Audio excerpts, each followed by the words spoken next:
这维修30多号师傅那时候能挣多少钱一个月？我操，牛掰！真的。今天到我们六哥公司参观一下哈。别说参观，哎呀你对我等着你收购呢。等着我收购啊，收不起啊！你们换了一个新办公室对不对？上次来还不是这边？对啊，这边就是维修的。直播间几个啊？现在几个直播间？直播间的话2个吧。我看你之前做维修的比较多，最近维修师傅是不是变少了？对，因为维修的话怎么说呢？它维修也就那样。现在手机质量太好了，因为我们是做互联网的嘛，我们流量再好，可能接的单也比较少，因为它不容易坏了，大家没这个需求了。苹果手机是从哪一代开始质量变好的？从12。你像刚出的双层主板，它稍微刷一下，不是没鸡蛋就是没去摸，可能轻轻刷一下它就有问题。但是现在你看，真的。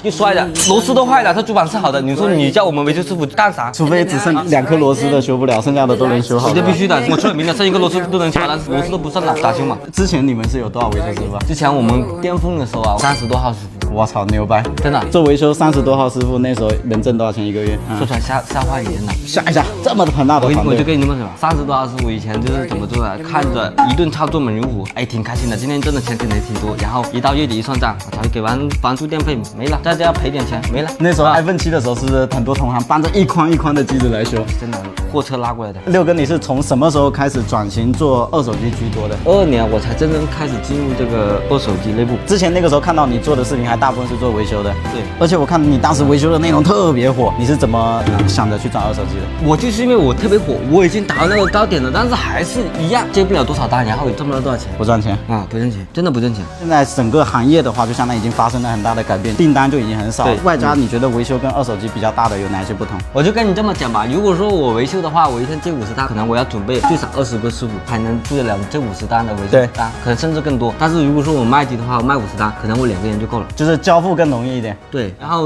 沟通成本也很低。归根结底一句话，维修我是一直很喜欢的，因为我的爱好就在这里。包括我现在我也没放弃这个板块，对，只是把它当副业去做了。什么东西让你下定决心收缩维修转型二手的？从12吧，我接的第一台重摔的很严重的，到我手上做，主板一点问题都没有。我以为是他运气好，但后面陆陆续续的我都接到很多用重摔机器，它一点问题没有，我就知道这个行业废了。我们接触了很多大师傅嘛，咱们同行有很多搞维修的这种大 V 什么的嘛，我跟他们接触，我就发现他们有执念，他们对搞技术有执念。对啊，包括我现在没放弃。但是你在这个商业当中的平衡就很好，因为他们很多人就没办法去平衡好这个商业嘛。对于其他很多同行角度来说，现在的那些维修店，你觉得有什么建议吗？你要单单靠修手机的话，我感觉只能挣点社会的边角料钱。你要是想挣大钱或者是干嘛的话，是很难的。可能像夫妻店，他们一天接个1单2单，换电芯，对，也只能这样了。对，你要是主板的话，真的很少见的，不开玩笑的。主板问题太少了，而且它不是说抗刷和防水的问题。以前的苹果手机是不是有通病？对，但现在通病也没有了。通病顶多什么？比如13 Pro Max 摄像头0.5倍，对啊，跟主板没关系。其实就是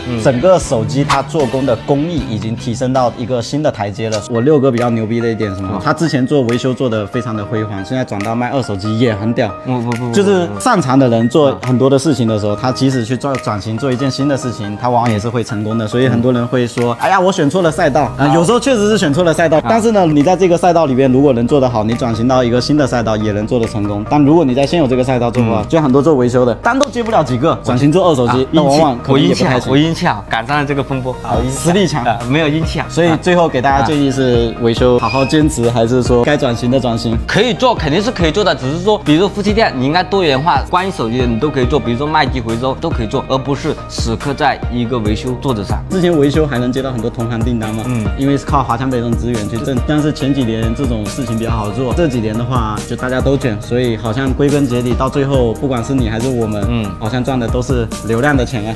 是吧？太难了，真的，我都不想说，真的太难了。最近时代真的内卷了，你不能这样子。你这种行业头部，你能不能给行业一点正能量的消息？不要这么悲观。我只爱说实话。好了，就到这边就可以了哈。告诉大家，好好搞还是能挣钱的。我六哥现在还是挣钱的。对，废话，不挣钱不倒闭了，很挣钱啊！你一个月挣100块钱还是有的。